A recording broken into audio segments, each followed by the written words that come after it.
welcome you and all to another episode of the Global Lymphatic podcast, where we talk about Latino everything. I'm your host, Crispin, Valentin. Make sure you subscribe to this channel right now. Why? You have nothing to lose and so much to gain. Like this amazing story by Alyssa Salinas. She's a massage therapist licensed, and she has a passion for what she does to help our community. And now to the episode. Alyssa, hola, bienvenida, welcome. Hi.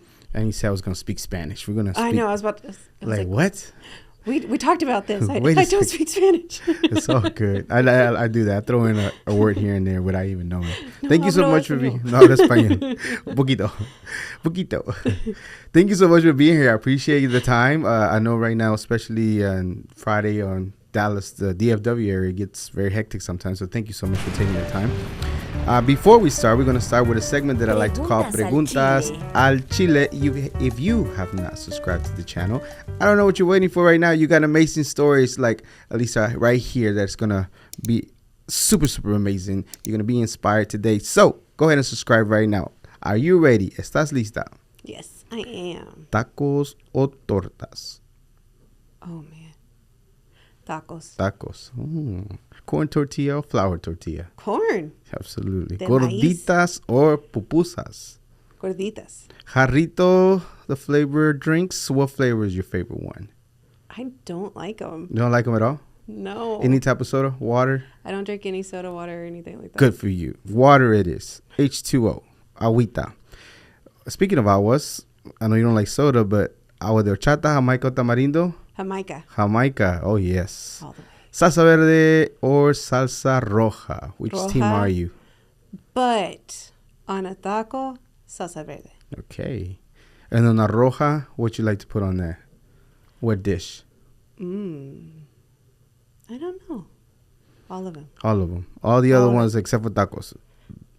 I like salsa verde too. Menudo or pozole? Both.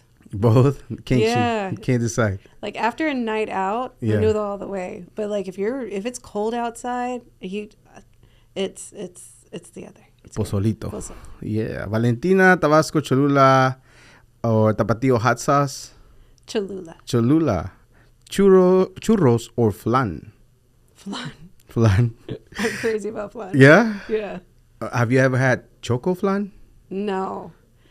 So Don Goyo's. It's off of McCartney. Yeah, in Fort Worth. In Fort Worth, they have the best flan. Yeah. But not the one in the cup. Yeah. It's the one that's by the slice. Okay. You have to get that one. So they probably make it in the back somewhere or something. I don't know. Sounds good. If you want to celebrate some victory, something you did, big client, something amazing. Do you like to dance cumbia, salsa, merengue, or bachata? Cumbia.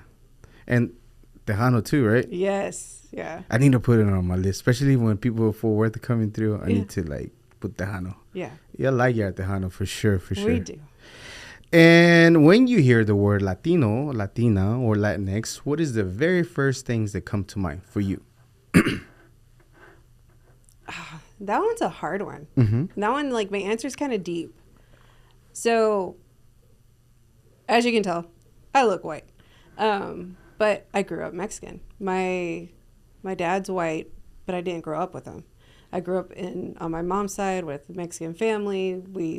I grew up on Tejano. I grew up listening and everything. We had novelas going on in the background. Right. Like, that was our life. And so that's what I think of. Anytime it's Latinx, anything, it's the way I grew up. It's what I know. It's my culture. Yeah. So even though, science may say that I'm, have a lot of white in me, that's just who I am.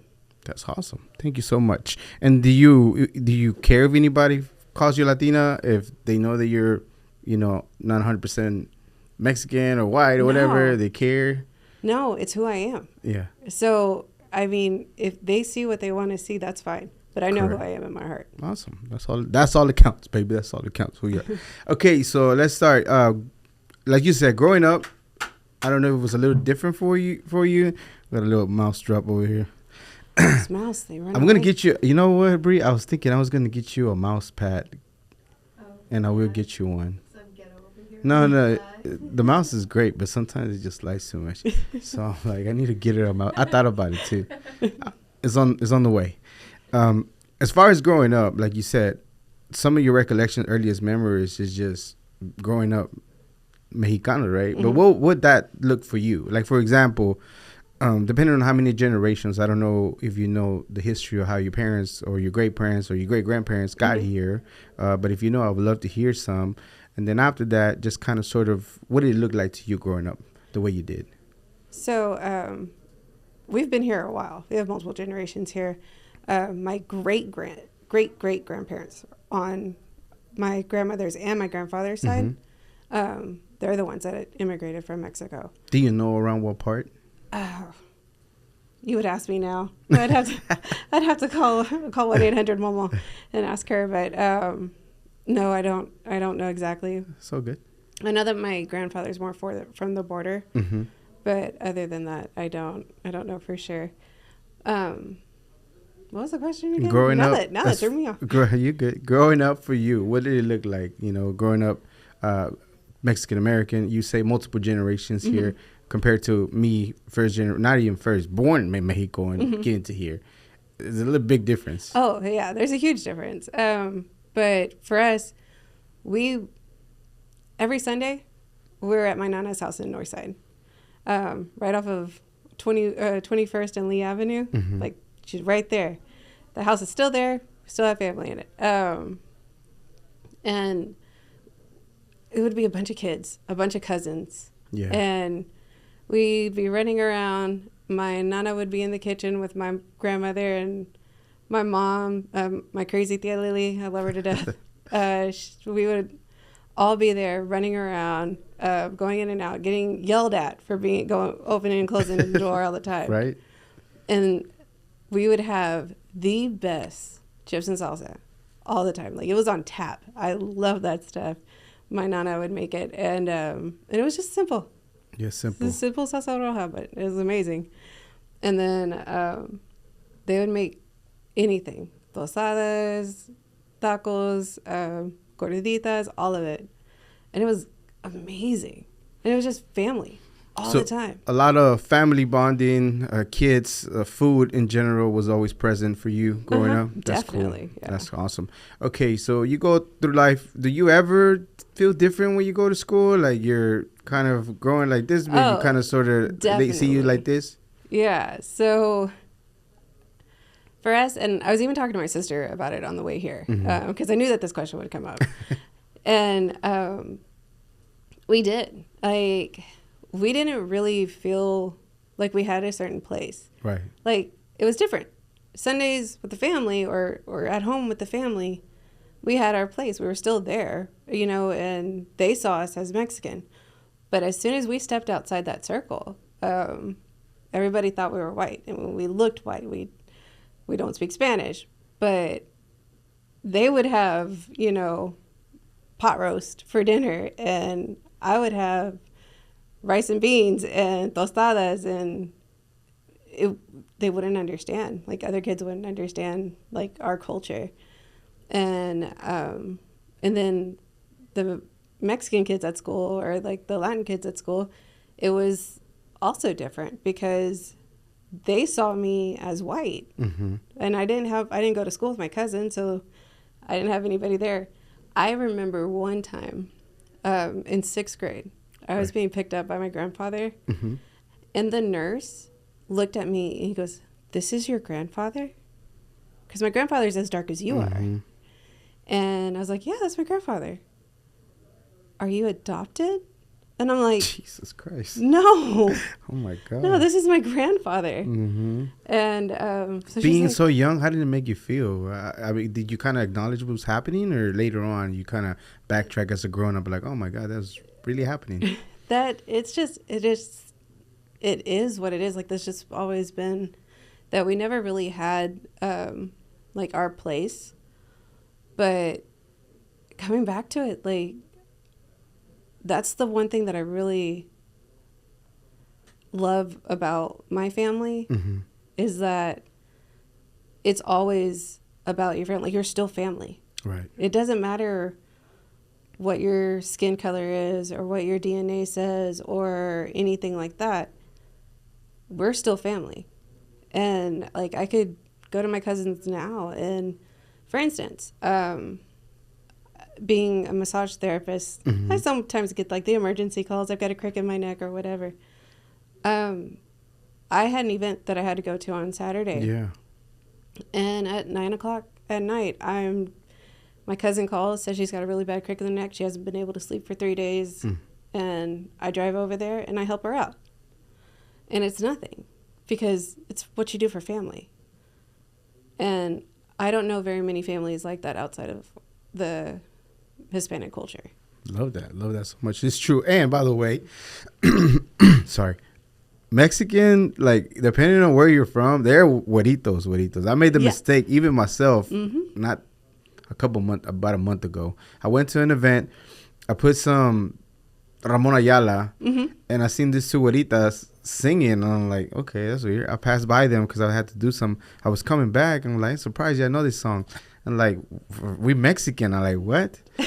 Like, you're Mexican? And then like, I don't know, in my own ignorance, I'm like, yeah, that makes sense.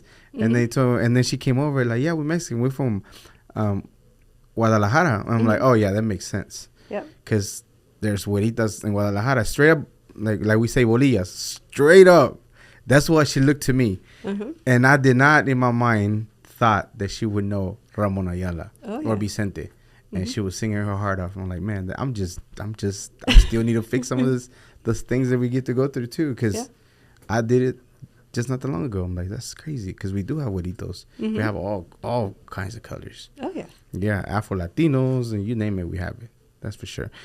Did you feel that you were getting treated differently? I know that people throw around the word white privilege or whatever. Did you ever feel any of that or kind of sort of got... But I used it to my advantage. Okay. You know, I mean, depending on what area you're in, you're going to use it to your advantage. It's part of Survivor, right? Sometimes, right? Yeah, it's Survivor mode. Yeah. And so I still get people that are very, very prejudiced. And they will start talking very racist. And I'm like, you knew I am like half Mexican, right? And, you know, they start to backtrack and everything. What their face look like whenever you said Oh, it's a shock. They're like, what? Like, oh. No, but not you. Yeah. They ever say that? Yeah. They're like, oh, but you're one of the good ones. Yeah. I never understood that part whenever I was growing up, too, that I kind of learned English. English my second language. And you can still hear the accent sometimes. But I got to where I could speak. And some people will say something I'm like, you know, I'm Mexican, too, right? And like, no, not you. You're... Like, what you mean not me? I'm them. Yeah, that's who we are. And then the same thing for you, right? They were saying something. I'm like, what you mean? That's half of me. What you mean? Yeah. So what would they say after that? Just backtrack, you said? They just backtrack. They start taking it back. Oh, well, like I said, you're one of the good ones. Or what does that mean?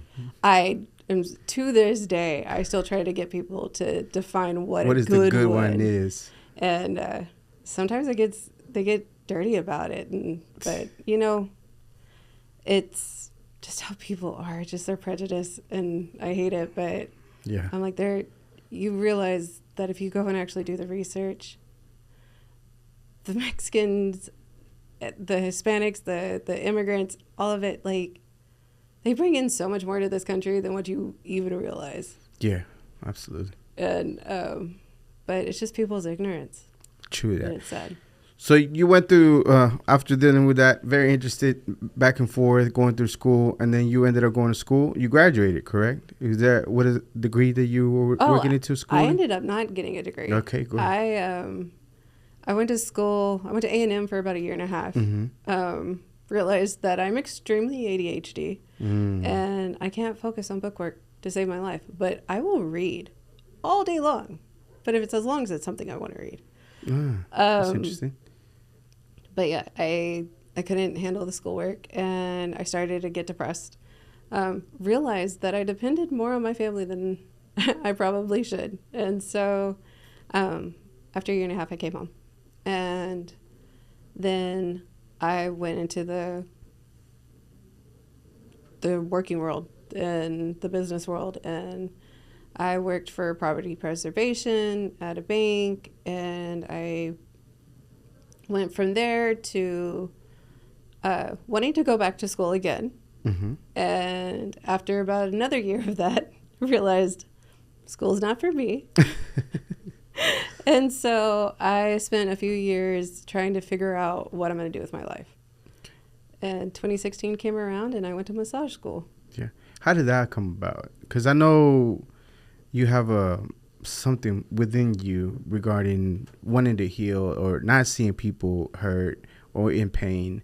Where does that come from, and what made the opportunity of going to massage therapy come from as well? So I always talked about wanting to be a nurse or a massage therapist or a PT. I've always wanted to work with people. Mm-hmm. And I couldn't figure out how to do that because I sucked at school. High school, I made straight A's. But college, I guess there was too much freedom with it that Yeah, for sure. I procrastinated too much, and it just wouldn't work for me. And so then I went into okay, well, maybe massage school would be cool. And it was just an idea I had in the back of my head. I always knew that I'm a nurturer at heart. I'm an empath. Mm-hmm. I can feel other people's issues. Even you right now, I notice that you're squirming, and I can tell that you're not sitting straight, and I know that there's something going on in your back. And the pillow in the back behind. So it's just something that I've noticed with people. Yeah. And it's an energy.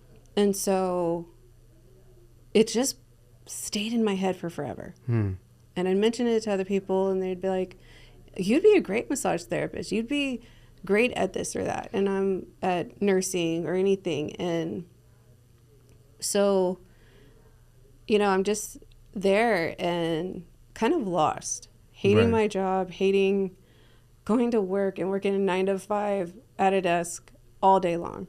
And I hated it. And so having that conversation with my husband at that time, we're driving down 20, and we passed by the Texas Center for Massage Therapy. And it's like a big white building, like you could see it right from 20. And he's like, why don't you call? And I was like, okay. And so I literally was on the phone with them at that point, driving. And they go, well, we have a new class starting tomorrow. Why don't you come in and we'll talk about your options? And I enrolled the next day. And so that was 2016, graduated in 2017. And I realized after I graduated, I went to to work for Hand and Stone. Mm-hmm. And I realized that the spa world wasn't for me. Because they kept you to a certain time limit. They had a bunch of regulations. And I couldn't work with the clients the way that I wanted to. I always felt like my job wasn't done. And I wasn't reaching them. And so when I left there, I kind of felt lost. I'd have clients that I would work on, like going to their houses, or they'd come to mine. Right. But I still ended up working full-time at an office. And massage just ended up a hobby for me. Even though I loved it, it just still ended up a hobby. And fast forward to 2022, my husband and I, our relationship wasn't working out. And I ended up divorcing him, buying a house, and the money was not stretching as far as I needed it to. Mm-hmm. And so I busted my butt and I went back to massage, and I loved it. I realized how happy I was. I was connecting with people. I was working with them, and then I started learning more. I looked into lymphatic massage. I looked into different trigger point therapies and scraping, and now even cupping. Like, I'm just learning so much more, and it's so fascinating how the body works. And I just felt like this is what I was meant to do. And so after busting my butt for another few years, I am now doing it full time. I'm going on my 3rd month of doing massage therapy full time, and I love it. Awesome. Well, congratulations. It's a great leap of that you take, but you know what you're doing, and you like what you're doing, and of course you're great at what you're doing. Because anytime I get one, I'm like, oh yeah, that was good. And you only get 30 minutes with me. No, I will fix that.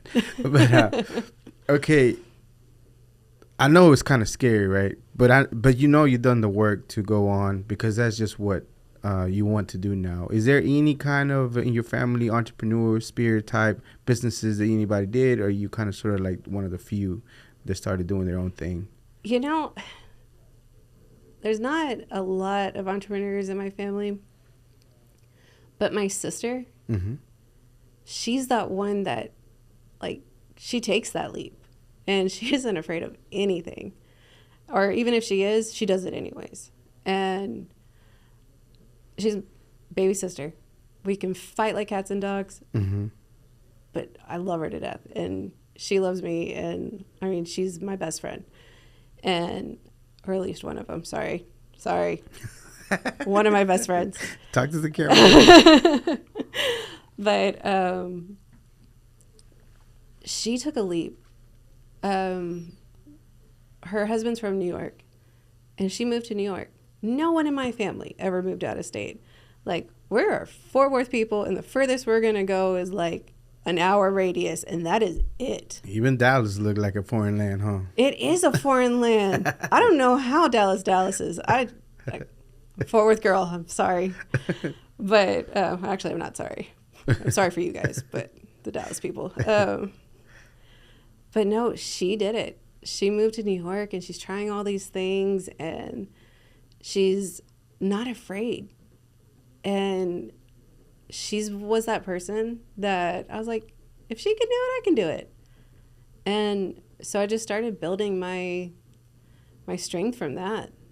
And then you just start taking that jump. Isn't it interesting, though, that sometimes that example of somebody doing it can kind of sort of push you to kind of want to do it too, that it's doable, that even though you've never done it before, somebody's willing to take the leap, and you know what?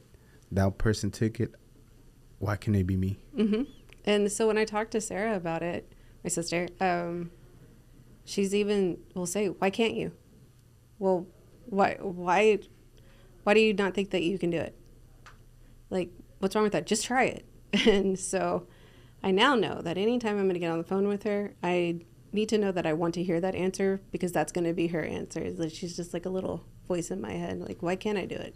But it's get involved with a lot more entrepreneurs. It's kind of true that a lot of them don't know what's going on, and they just keep doing it until they just keep learning about it, until they get better at it, and they become successful at it, as long as they don't stop. You know what I mean? It's just the thing. It's like, okay, I don't know, but I'm just going to go ahead and do it.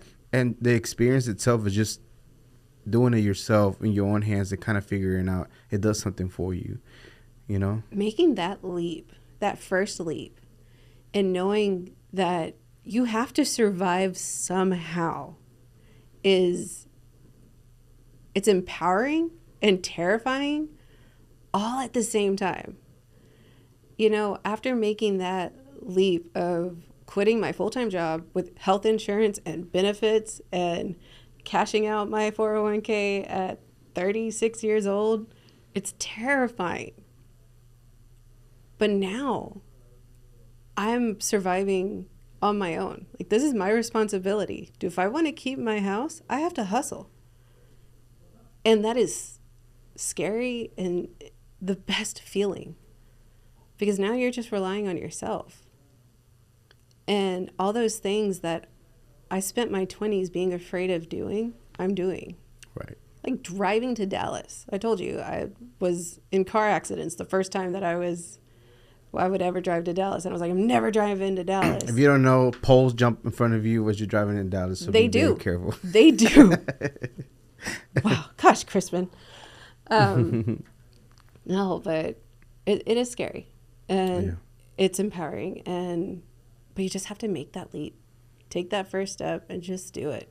There's some kind of danger in being comfortable. It's like a trap that keeps you there because, you know, the check is every week and you're good and nothing else and there's really nothing concerned. Yeah. You know, but is it yours at the end of the day? Like whatever company you work for, is it going to be something that you can pass on to your kids? And all those questions start arising as you start hanging around with people. And all of a sudden you'll be like, what else is there? Yep. But your sister's right, though. Again, there's only one way to do it, and it's just to give it a go. And at least you were not afraid to do that because other people will never take that leap.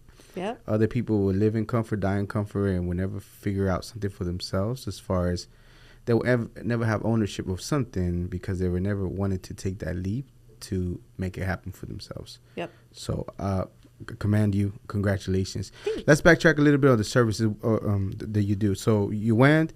You did massage therapy, you completed it, but then all of a sudden you see that there's other things you can learn. Just that because you like massage therapy and now all that, the world opened up to all kinds of things that are... even more now. Okay, so about a year and a half ago, I learned about lymphatic massage training. What is that exactly? So your lymphatic system is basically like the waste system for your blood. Okay. All right. So like all the germs, all the grossness that your blood filters out, like the lymphatic system just kind of like swishes it out through. And where's it come out of?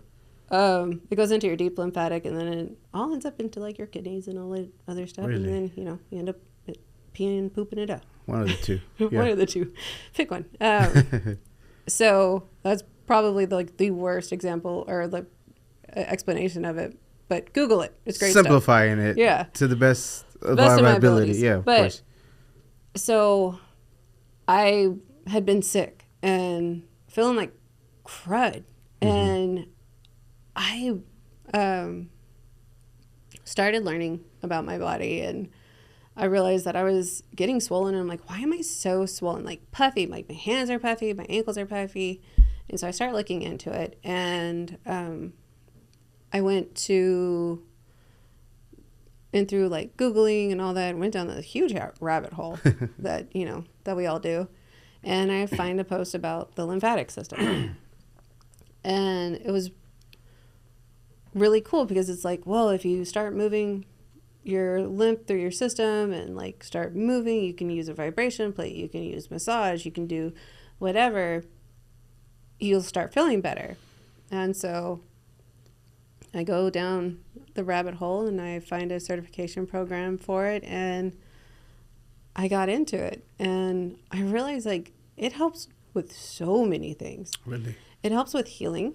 It helps with like surgeries and the scar tissues and all of that. It helps with mom's post labor. It helps women when they're pregnant. Like it's just good for everything. It helps you fight those illnesses faster and gets you feeling better. And so I ended up getting my certification in it, and that was another huge thing. Why does the body don't do that by itself? Is there something that we don't do that creates that instead of having to have somebody help release it? It's a stagnant lifestyle. Okay. So your circulatory system, it has a pump, your heart. The lymphatic system doesn't have a pump. The pump is us moving. Okay, I got you. And people don't move. And so gravity pulls the water into your ankles. It pulls the fluid into your hands. Right. So sorry, I got something in my throat. Everybody says to move, but they just say to move, and a lot of times they don't break it down as to how important it is for you to move and why it's important for you to be active and move around. You know what I mean? Yep. And along with the type of food that you're taking in as well, because I don't know if that had something to do with what you had going on, but was that a contributor to food? Oh, heck yeah. We just, out of habit, we learn to eat what's there. Yeah. And so eating those bad foods will end up causing our bodies to not process the sugars and process all the nutrients the way that it should. Yeah, of course. And so with the lymphatic system, it has to work harder. And now I lost my train of thought. I'm sorry. So good. So you were talking, we were talking about the food in general and how it's best to eat better, because a lot of times we're not taught. So that's the reason why we get to have some of those issues, in addition to not moving around. So that's another thing. So you want to get your body moving to start processing that food. We have to help our internal systems. And so by moving and working the lymphatic system, that helps flush everything out. It's just like drinking water. You don't want your muscles to atrophy or dehydrate, because then that ends up with you end up cramping up. You end up not able to move around. You end up just feeling heavier. And that's why, staying hydrated is so important, because it also moves your lymphatic system. And so movement, even if it's just a walk, it helps. All of that just really helps us out. Awesome. Okay, and what other certification did you got? Because I know you started getting into more of a holistic approach of not only just the massage, but everything else. Like you said, the Bodyworks, how everything's kind of connected with one another. So it's fascinating, because it really is. Yeah. So I'm certified in manual lymphatic drainage, massage therapy, headache and migraine relief, prenatal certification. I'm going to be looking into, and then also coming up, there are different ones that I want to get into, like post-surgical lymphatic drainage, cancer with lymphatic drainage, and what was the other one? Oh, the lymphedema. Headache and migraine. Tell me about that one, because I know quite a bit of ladies, mostly ladies that I don't know why. I'm sure guys get it too, but for the most part, people that I heard have super bad migraines to the point where they can't even move. The room has to be like dark. They pretty much can't do nothing the rest of the day because they're out of commission. So what is it that exactly you're able to, because Chelsea might need one of these days. She had a little something like that happen, or somebody that I think I met a call about. But how does that get triggered, and how do you treat it, and how can they be better off? For women, a lot of it has to do with hormones. It has to do with the way that we eat and take care of ourselves. Because women are superheroes. Sorry, but we are. I agree. I concur. Yeah, absolutely. And so we have so much going on when it's dealing with kids, and then having to deal with our hormone system that is almost 100% of the time out of whack. And dealing with all the the everyday to day life stuff. But we also need more sleep throughout the day, and we don't get it. And so all that tension, the lymph, it all just builds up in our necks. Wow. And it needs to be released. It has to be worked out. And processing all that information, all that stuff during the day, it builds up, and it causes our systems to go out of commission. Does it take time to get to that point to where you're out of commission, or could it be just doing one day of having too many events that all of a sudden you feel that way? It just depends from person to person. Okay. It really does. It also has to do with your cortisol levels. It has to do with your sugar intake. It has to do with, are you eating? Because I know a lot of women who will start their day off running, grab a cup of coffee, and run out the door, and not eat protein, not drink enough water, all of that. But what I do on the massage side is that I really get into their occipitals and work all that out, because that's where a lot of our tension is held, is right there. We're constantly holding our heads up all day. Of course. So it needs to be worked out. So is that like a one-time deal, or do you have to continuously do it every so often to kind of especially somebody that gets migraines often? That goes it's a case-by-case basis. Most of the time I would suggest like a regular like monthly massage. If I'm really being greedy, I would say once a week, but no, you don't need it once a week. You don't need it once a week. I'm that type of person that I'm going to teach your spouse to do those massages for you, because no one should be in pain like that. Yeah. Yeah. Headaches suck. I know you said that naturally you somebody that that is a caring person, but why the pain part that kind of sort of gets you more whenever you see somebody in pain?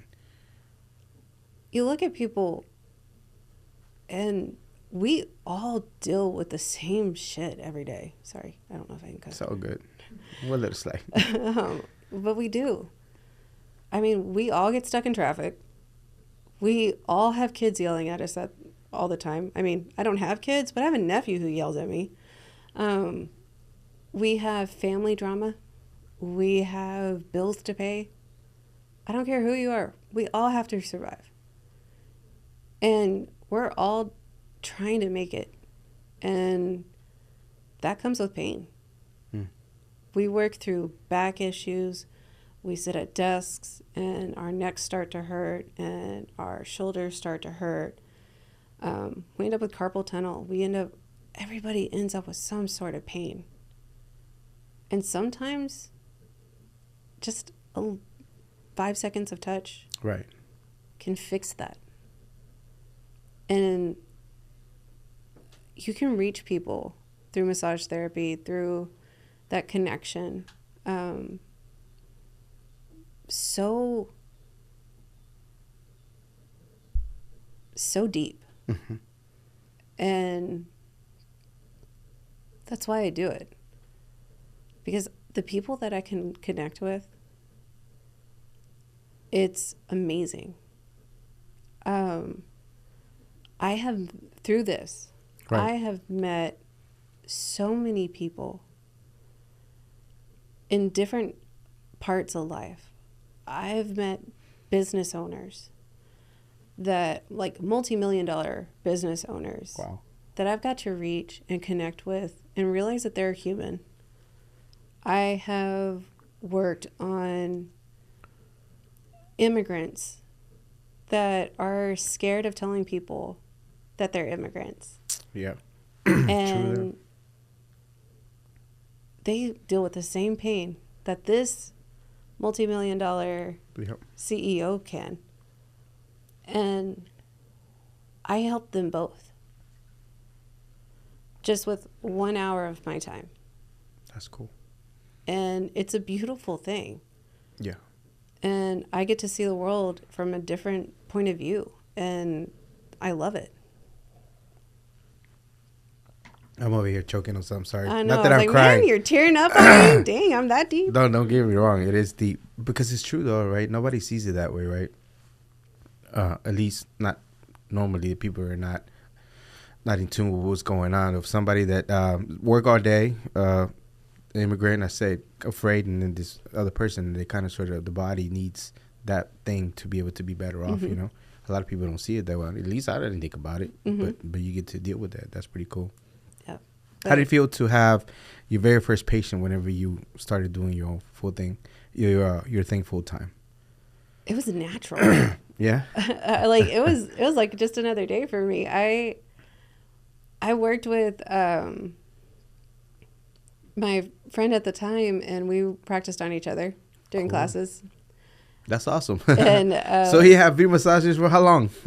Yeah. Oh, I've had free massages for a while, but now I'm too bougie and too picky on who I go with. Really? Yeah, I'm pretty much a massage snob. Oh, really? That's cool. So I'm like, I have to direct my boyfriend on how to massage me, because it gets frustrating going into a massage and not getting it right, and I want to stop midway and teach them how to do it. I'm like, no, you're doing it wrong. That's funny. Yeah, but how did it feel, though? Like, to have your very first one, you say it felt natural for you? It was natural. It was natural. It was so natural. It was like I was in tune with the body. Like I've always been that way. I always felt like where the muscles were and was able to massage that out. Like, I mean, I would help myself. I would help my grandmother. And you know, she's really the one that really pushed me into this, because she always would, you know, I'd be doing schoolwork and she'd come up behind me and like, hear me out, let me help you out. And she'd massage my back. And then I started doing that to her. And it was just natural, you know, growing up. And so for me, it wasn't like anything scary. I wasn't afraid. I wasn't nervous. That's what I was meant to be doing.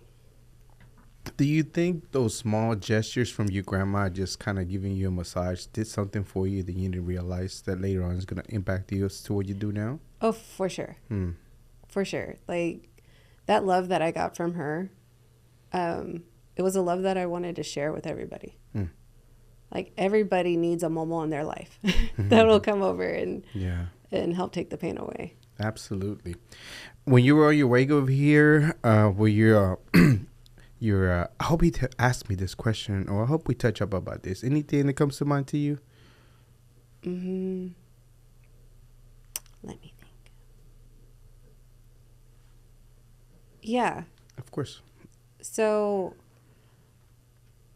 you asked me about, like, kind of why I do this and, like, how I want to take the pain away. I firmly believe that no one should live in pain, regardless of your background, regardless of who you are. Yeah.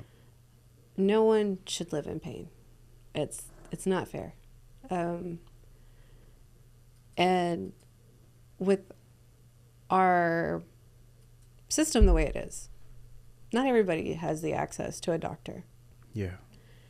But not even all doctors, like, see massage therapy as something as health care, you know. And I firmly believe that there is a lot that massage therapists can do, especially when they really learn their anatomy and learn how to work with the body and how to release tension. But it's also something very emotional, that everybody needs touch. Yeah, there's that weird study that you can find it online about the kids that were separated. Some get touched, some didn't get touched, and some of them didn't make it. And the only difference was they got to pick them up and held them instead of the other ones didn't. That itself proves that you need to feel that contact. Exactly. And so I feel that if more people embraced massage, whether it's something that they're comfortable with or not, they could just get contact, some sort of touch from person to person, I think that we would be in a whole lot better place. Body pillow don't count, ladies or gentlemen. Or gentlemen. Yeah. Oh my goodness. Being a massage therapist and always getting those jokes. Oh really? Yeah. Oh, I know. Now I know. So that's funny.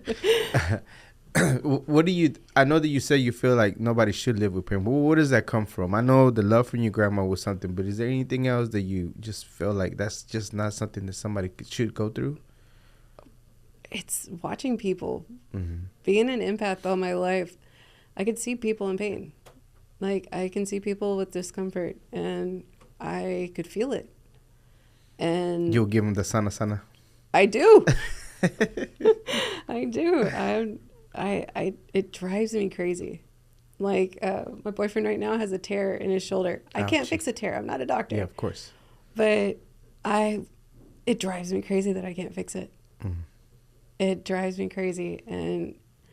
But I work on other areas that could help relieve some of that pain for him, because knowing the body and how it works, I'm able to release some of it. But that's my life. I don't believe anybody should be in pain.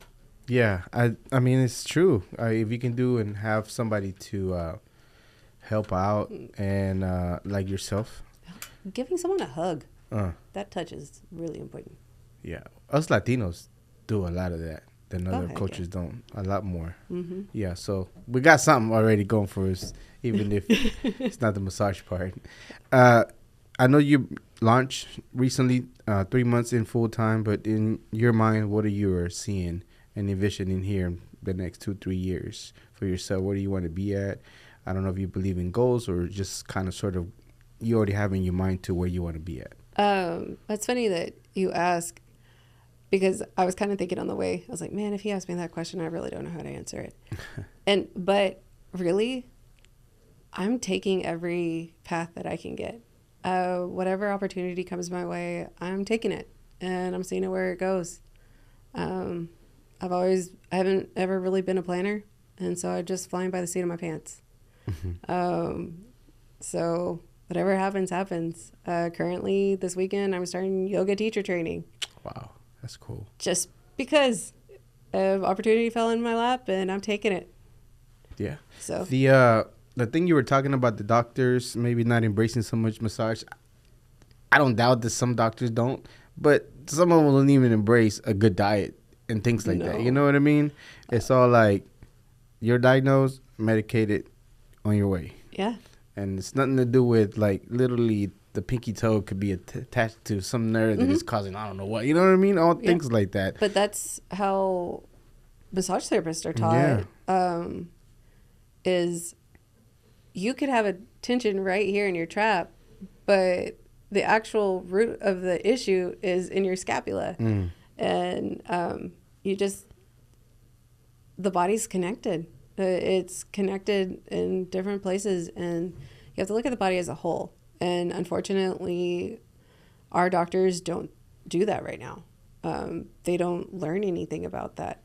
And we have to start educating ourselves on how to eat properly, how to move our bodies, and how to just live a better life. Yeah.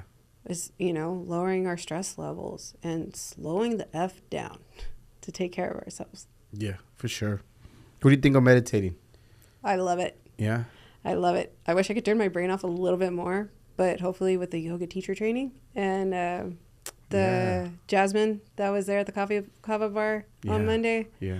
Hopefully she can help me learn how to turn my brain off so I can focus on meditation. She was great, by the way. Oh my gosh, she's amazing. I was in the zone. Yeah. I was gone. I was like, this is great. At that time, I was crying. I'm sure. Yeah. The last few months, I can't stop. Just meditate for a little bit, but I just we need it. That's crazy. It's probably your cortisol and everything releasing. Yeah, it is release.